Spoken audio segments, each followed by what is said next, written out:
One stood up on a roller coaster. Another tried to jump between cars. These are the most shocking deaths at Disneyland that will change how you see the park. Forever. Let's kick things off with one of the first real tragedies at Disneyland. It's 1964, and the park is still shiny and new. Everyone's excited about the rides, especially the Matterhorn Bobsleds. A roller coaster that's fast, thrilling, and kind of terrifying if you think about it. So, 15-year-old Mark Maples decides to give it a go. He's on the ride, probably loving the rush, when he makes a decision that still has people scratching their heads. He stands up. Yes, you heard that right. Stand up, on a roller coaster, at high speed.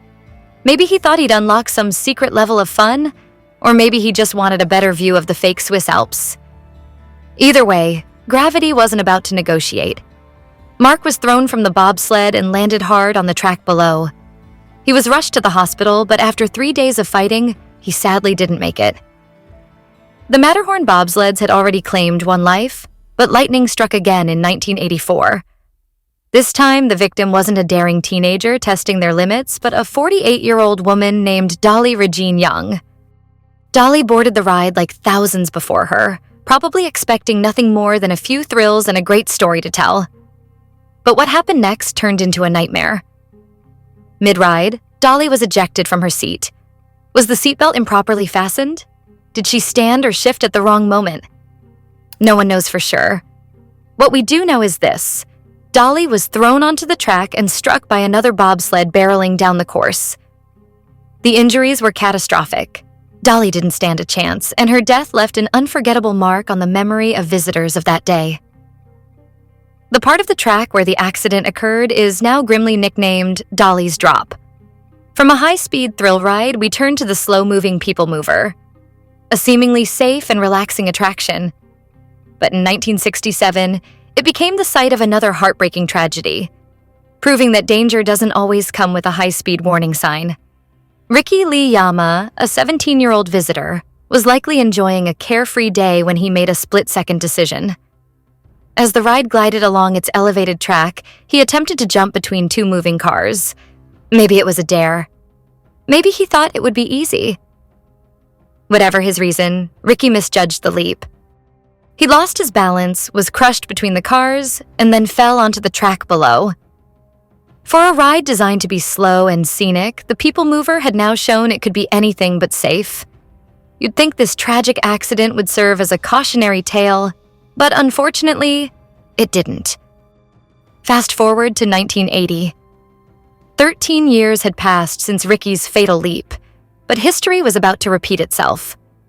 This time, the victim was 18-year-old Gerardo Gonzalez.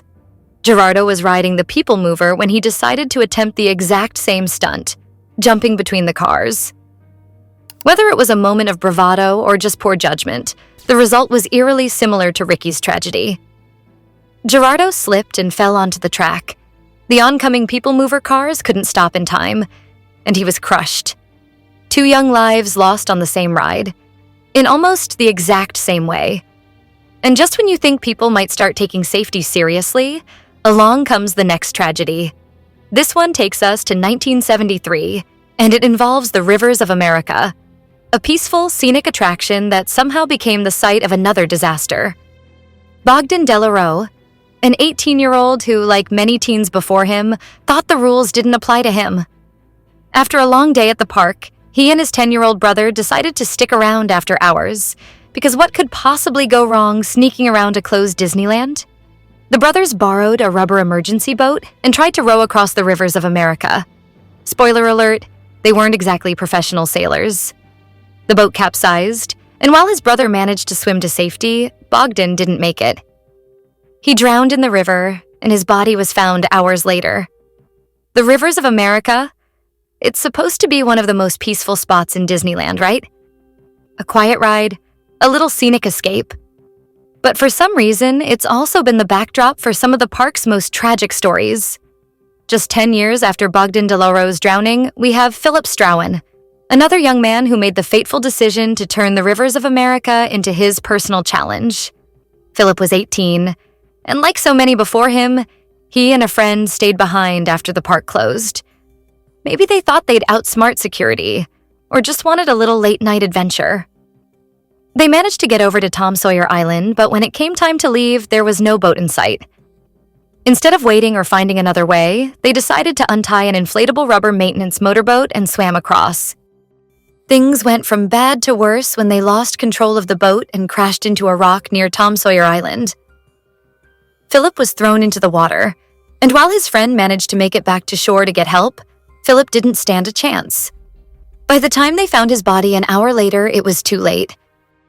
Now on to an unforgettable grad night in 1966, when 19-year-old Thomas Guy Cleveland, like any teenager, probably thought he was untouchable. Instead of buying a ticket or waiting for the gate to open, Thomas had a different idea, a bad one. He decided to climb the monorail track to sneak into the park. Because why not? It probably felt like a genius plan at the time.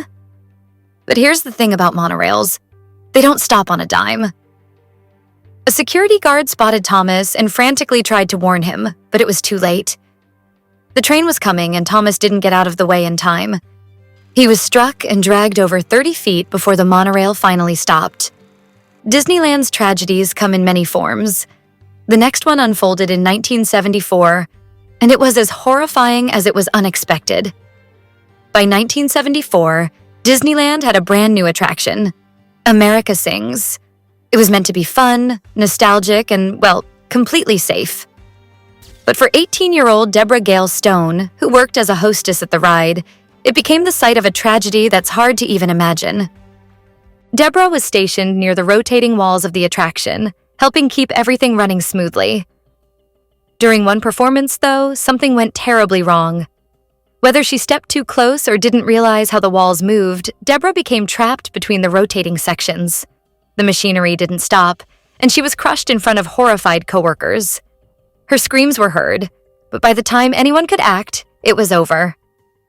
The ride was immediately shut down and new safety measures were put in place, but it was too late for Deborah. Now, onto the Big Thunder Mountain Railroad, which is supposed to feel like an adventure. Fast turns, sudden drops, all the excitement of a runaway mine train. But in 2003, what should have been a thrill ride turned into a nightmare for 22-year-old Marcelo Torres. Marcelo boarded the train, probably looking forward to a fun ride. But partway through, something went horribly wrong. A mechanical failure caused the lead car to derail and crash into the cars behind it.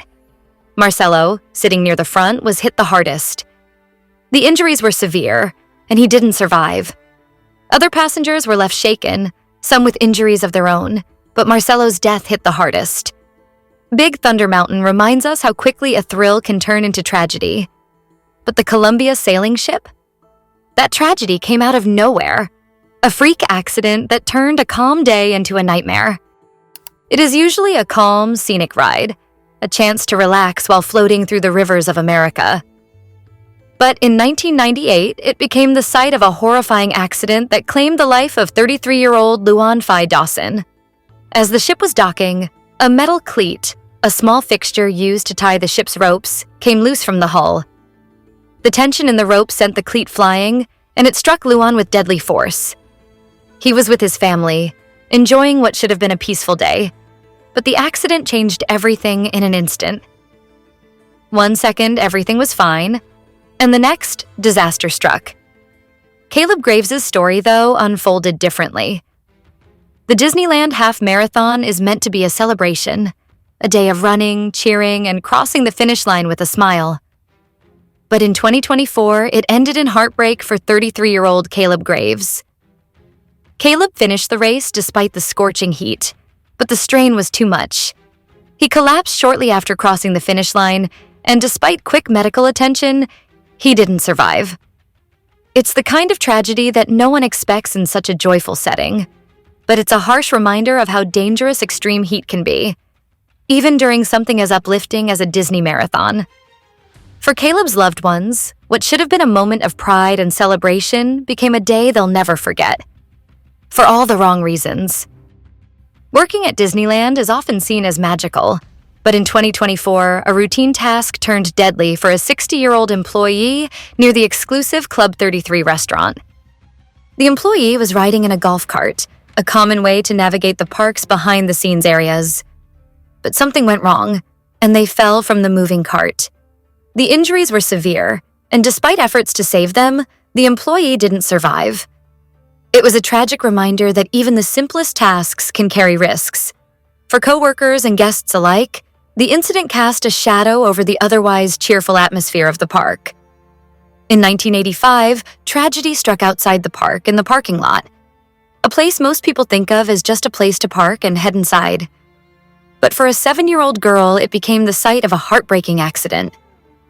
The girl was walking with her family when she somehow ended up beneath the wheels of a parking lot tram. The massive vehicle couldn't stop in time, and the girl was crushed.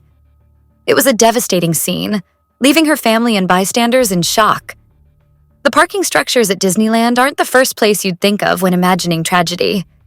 But between 2010 and 2023, they've been the scene of several heartbreaking suicides, shattering the illusion that the magic of Disneyland can shield everyone from life's struggles. The details of each case differ, but the pattern is the same. Individuals making the devastating decision to end their lives in a place synonymous with happiness and escape. These incidents often go unnoticed by the throngs of visitors rushing into the park, eager for a day of fun. But for the families and loved ones left behind, the parking structures have become a symbol of unimaginable loss.